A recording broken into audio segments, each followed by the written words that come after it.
This is John Howells down here at the Butch Harmon School of Golf in Dubai Sports City, and I just wanted to run you through some work that I've been doing with one of our fantastic players, young Rayhan Thomas. Rayhan's been playing really well over the last 12 months, and he was a very good putter before I started helping him with his putting. I've just tried to show him a few things that have maybe added to a little bit maybe his consistency and trying to make him a bit more aware of his technique, shall we say. Ray's a really hard worker, and he was fortunate enough to get the chance to play in the British Amateur Championship last week at Royal St George's.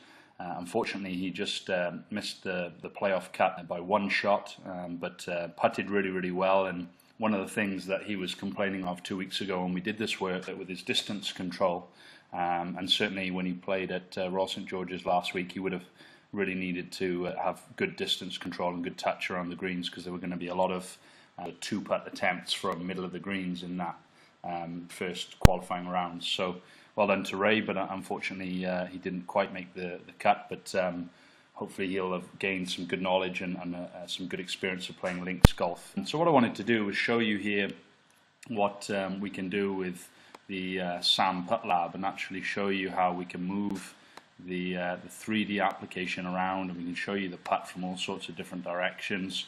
We can zoom in, we can zoom out, we can show you all sorts of different things. And really there was a simple fix to Rayhan's putting. He was actually tending to add quite a bit of loft when he was hitting his putts. So if I just zoom in here a little bit and show you what was going on.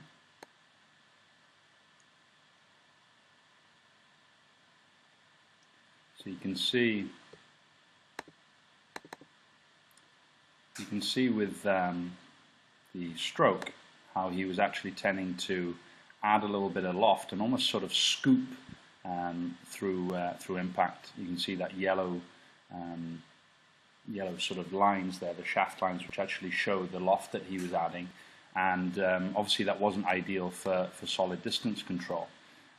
He was tending to hit short a lot, and that was probably because as he was hitting the ball, there was a lot of loft being added to the putter face, and that was in turn leading to a lot of loft on the golf ball. Ideally, we would like to see a rise angle of between 2 and 3 degrees at impact, with the dynamic loft just slightly less than that. And you can see here in this example that he actually had maybe up to 6 degrees of loft at impact. So you can see that's quite a bit, and probably a little bit too much, and that was what was leading to his issues. Ray has notoriously been a little bit of a laggy style putter, almost like he had a little bit of handle lag as he was changing direction. So he's always struggled a little bit with this, but what we wanted to do was give him a little bit more of a stable drill, which you should show up on screen in a moment. Is an example of Ray doing a very simple drill where he basically has a long implement like a shaft or a alignment stick or one of these Harold Swash putting rails that we're doing in this example. And basically what he's aware of is the gap that's formed between the long implement and his left forearm. And if that gap increases, then obviously he would be actually adding loft and he would be scooping. Whereas if that gap remains nice and stable and nice and constant, then obviously the loft that he delivers to the putter at impact is going to be pretty consistent. And you can see it was a nice simple fix. It wasn't too complicated. When I showed Ray this, he really took to it well, and he didn't have to spend too long working on it. And you'll see in a moment when I bring up the comparison that a lot of that sort of add of loft has actually changed now. So if we compare with the new one,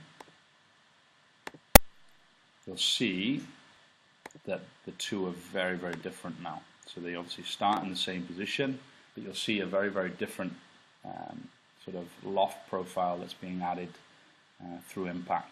You see the white putter is the new style, the black putter head is the old style. You can see that it's definitely changed there. Definitely through transition, the putter face is a lot more stable. The loft is going to be a little bit lower at impact, so you can see in the new one that the rise angle was around about 3 degrees. So if I show you that,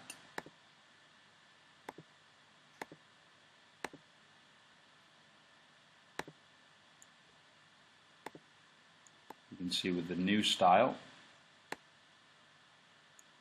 there's not that tendency for him to add loft. He's actually returning it to a very similar position at impact to what he had at address. So the rise angle is about 2.7 degrees, so that's perfect. That's right in that corridor of acceptability that we would look for, which is between 2 and 3 degrees rise angle through impact, with the dynamic loft just slightly less than that. That's going to give that ideal ball roll that we would look for. Obviously the information and the work that I've learned from Phil Kenyon and Harold Swash, his work over the years on true roll and how to achieve true roll, that will definitely give a more optimum ball roll, and it will definitely give a better chance to control your distance very, very well, and that's what these top players do so well. So hopefully we can get, with that nice simple drill, we can get some nice improvements for Ray, and hopefully get him putting from distance with his touch a lot better over the latter part of the summer season. Anyway, I thought I'd just show you that, and sometimes the fix is really simple. It doesn't always need to be really, really complicated. In this case, we just used a simple device, Sam Putt Lab, to show the issue, and then we showed him a really simple drill which he can do at home or he can do at the putting green to really make a big impact on his technique and on his putting. So really good job by Rayhan Thomas, and we look forward to sharing some more videos like this with you again soon. Cheers now.